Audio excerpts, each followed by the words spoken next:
যেই দলের নেত্রী গণহত্যার দায়ে পলায়ন পার, যেই দলের সাধারণ সম্পাদক পলায়ন পার, যেই দলের একটা আওয়ামী লীগের নেতাকর্মী গত 7 দিনে রাস্তায় বেরিয়ে বুক ফুলিয়ে বলতে পারলো না যে না জয় বাংলা জয় বঙ্গবন্ধু, সেই দল করবে প্রতি বিপ্লব।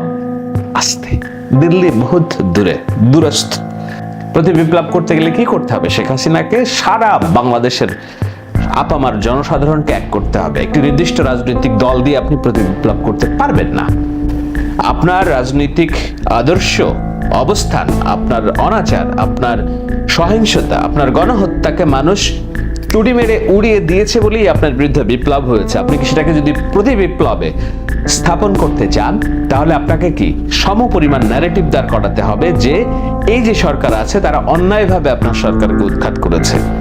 বাংলাদেশের কোন মানুষটিকে আওয়ামী লীগের গুটি কয়েক গণহত্যার সমর্থনকারী ঘৃণ্য বদমাশ ছাড়া আপনি কোন মানুষকে আপনি কনভিন্স করবেন? ঢাকা শহরের কোন মানুষকে আপনি কনভিন্স করবেন? ঢাকার রাস্তাঘাটে অলিতে গলিতে কোথাও আওয়ামী লীগের একজন নেতাকর্মী একটা মিছিল নিয়ে যে দাঁড়াতে পারবে এখন? বিপ্লব তো দূরের কথা, প্রতি বিপ্লব তো দূরের কথা।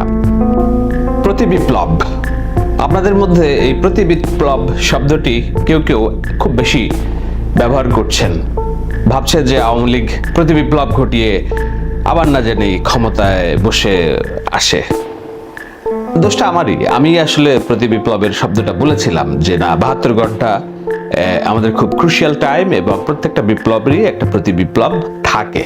হ্যাঁ, বাংলাদেশে প্রতি বিপ্লব এর মধ্যে হয়ে গিয়েছে এবং সেটা খুব সুন্দরভাবে ট্যাকেল করা গিয়েছে। এখন যেটা আছে সেটা হলো যে ভয়, শঙ্কা। সেই শঙ্কাটা যৌক্তিক থাকা, এই কারণেই বাংলাদেশের ছাত্র জনতা রাস্তা এরই মধ্যে তারা রাজপথ আবার দখলে নিয়ে ফেলছে। আমি যখন কথা বলছি তার আগের দিন ঢাকা শহরের প্রত্যেকটা জায়গায় তারা রাজপথ দখলে নিয়েছে এবং তারা এই রাজপথ দখলে রাখবে 15 আগস্ট এবং সেটাকে টেনে নিয়ে 21শে আগস্ট পর্যন্ত তারা এই রাজপথটা দখলে রাখবে এই কারণে যে আগস্ট মাসটা আওয়ামী লীগের জন্য ফাড়া। এবং একই সাথে ভিজিল্যান্ট অর্থাৎ সতর্ক থাকতে বলছি এই কারণে যে তারা প্রতি বিপ্লবের সামর্থ্য তাদের নেই। তাদের সামর্থ্য আছে কিছু অস্থিতিশীলতা তৈরি করা। এবং কেন তারা এই অস্থিতিশীলতাগুলো করছে, কেন সজীব আজকে এক কথা বলছে কালকে এক কথা বলছে, শেখ হাসিনা কেন ফোন করে করে জেলা পর্যায়ের নেতাদের বলছে যে 15 মার্চ মার্চ করতে হবে ঢাকাতে 15 আগস্ট, এটার ব্যাখ্যা আমি দিচ্ছি। তবে তার আগ দিয়ে ছোট্ট করে বলি যে প্রতি বিপ্লব জিনিসটা এত সহজ না, এত মোলায়েম না যে চাইলেই প্রতি বিপ্লব হয়ে যাবে। আর বিপ্লব, এই যে ছাত্র জনতার যে অভ্যুত্থান বিপ্লব, সেটিতে লক্ষ কোটি মানুষ এসে তাদের সমর্থন দিয়েছে। এটি কোনো রাজনৈতিক দলের বিপ্লব না যে জনগণ একটা নির্দিষ্ট রাজনৈতিক দলকে সমর্থন দিয়েছে। আপামার জনসাধারণ দলমত বিশেষে এই বিপ্লবকে সমর্থন দিয়েছে। সুতরাং সেই বিপ্লব হয়েছে, সেটাকে আপনি টপল করবেন আপনার একটা রাজনৈতিক দল দিয়ে, যেই রাজনৈতিক দলের শীর্ষ নেত্রী গণহত্যার দায়ে অভিযুক্ত। আজকে যখন আমি আলোচনা করছি তার বিরুদ্ধে মামলা হয়েছে, মামলা হবে এরকম হাজার হাজার জায়গায় মামলা হবে। কেবলমাত্র একটা দিয়ে শুরু। ইচ অ্যান্ড এভরিওয়ান যার ফ্যামিলি হারিয়েছে, আহত হয়েছে, সম্পদ লুণ্ঠন হয়েছে, শুধু এই যে অগস্ট জুলাই হত্যাকাণ্ডে না, শাপলা চত্বর থেকে শুরু করে এর আগ দিয়ে যত হত্যাকাণ্ড হয়েছে সবগুলোকে, যারা গুম হয়েছে প্রত্যেকটা পরিবার তার বিরুদ্ধে মামলা করবে। কেবল শুরু হয়েছে আজকে। দিল্লির গাজিয়াবাদে সামরিক বাহিনীর বেস ক্যাম্পে আছেন শেখ হাসিনা। এয়ার বেস ক্যাম্পে, সাধারণ জনগণের সাথে নাই। কারণ সেখানেও বয় যে দিল্লির মুসলিমরা যারা শেখ হাসিনার গণহত্যার প্রতিবাদে প্রথম শেখ হাসিনার প্রতিবাদে সামিল হয়েছিল কলকাতার ভারতের একটা যাদবপুর ইউনিভার্সিটির, যে শেখ হাসিনার পদত্যাগ এবং পতনের দাবিতে, বাংলাদেশের আগেও সেখানে হয়েছে। শেখ হাসিনার দিল্লিতে কোন জায়গায় তিনি নিরাপদ থাকবেন, এজন্য তার নিরাপত্তার জন্য ভারতের মোদী সরকার তাকে রেখেছে গাজিয়াবাদের এয়ারবেস ক্যাম্পে।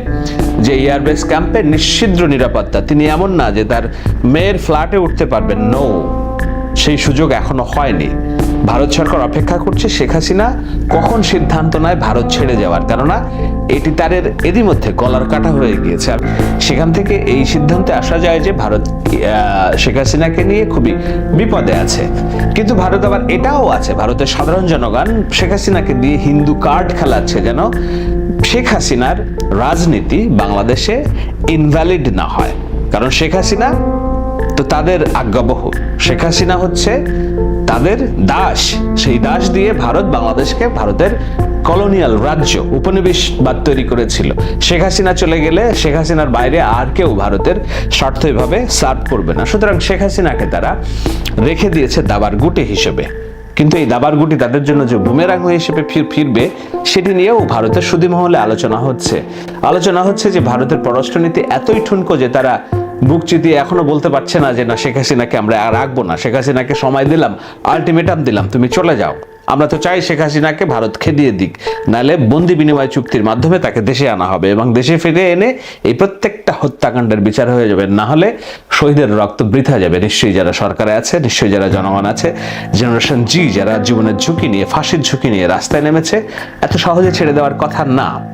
সুতরাং আমরা ধন্যবাদ দিতে চাই সেই সমস্ত মানুষ, ছাত্রদেরকে যারা বুক আগলে এই সাম্প্রতিক সম্প্রীতিটা বজায় রেখেছেন এবং এখনো চেষ্টা করে যাচ্ছেন।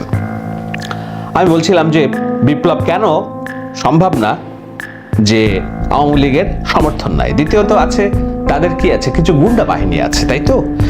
ক্ষমতা থেকে যাওয়ার আগে ছাত্রলীগের হাতে অগণিত অস্ত্র দিয়ে গেছে। পুলিশ বাহিনীর যারা এখনো ক্ষমতায়, যারা এখনো কাজে যোগদান করেননি, তাদের হাতে কিছু অস্ত্র আছে। তারা এই অস্ত্র দিয়ে কি করবে? কিছু অস্থিতিশীলতা করার চেষ্টা করবে, খুব বেশি সাহস থাকলে দু এক জায়গায় গুলি টুলি করবে।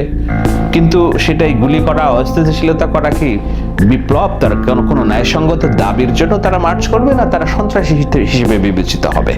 একবার যদি ঢাকা শহরে এখন কোথাও কোনো কিছুতে ঝামেলা হয়, এই প্রত্যেকটা জিনিস আর্মির সব সদস্য বাইরে। আরেকটা কারণ, সেটা হলো যে কেন এই বিপ্লব প্রতি বিপ্লবের কনসেপ্টটা ভুয়া। এই কারণে ভুয়া যে এই বিপ্লব শুধু জনগণের আর ছাত্রদের বিপ্লব না, সকল রাজনৈতিক দলের বিপ্লব না, সাদা ঢাকা শহরের ইচ অ্যান্ড এভরি ফ্যামিলি মেম্বারের বিপ্লব না। এই বিপ্লবের অংশীদার বাংলাদেশ আর্মিও। কেননা তারা একেবারে শুরুর দিন থেকেই জনগণের উপর গুলি না করার সিদ্ধান্তই শুধু নেয়নি, জনগণকে নিরস্ত্র এবং ঠান্ডা রাখার জন্য তারা নিজেরা উদ্যোগী হয়ে শেখ হাসিনার নানান স্থাপনাকে উন্মুক্ত করে দিয়েছে। তারা শেখ মুজিবের মূর্তি নিজে হাতে ভাঙার মতো ঘটনা ঘটেছে। এমনকি গোপালগঞ্জে কিছু মানুষ বিক্ষোভ করার চেষ্টা করছিল, তাদেরকে মোটামুটি শান্ত করার জন্য যা করার দরকার তারা করেছে। তো তারা তো এই বিপ্লবের অংশীদার, গর্বিত অংশীদার।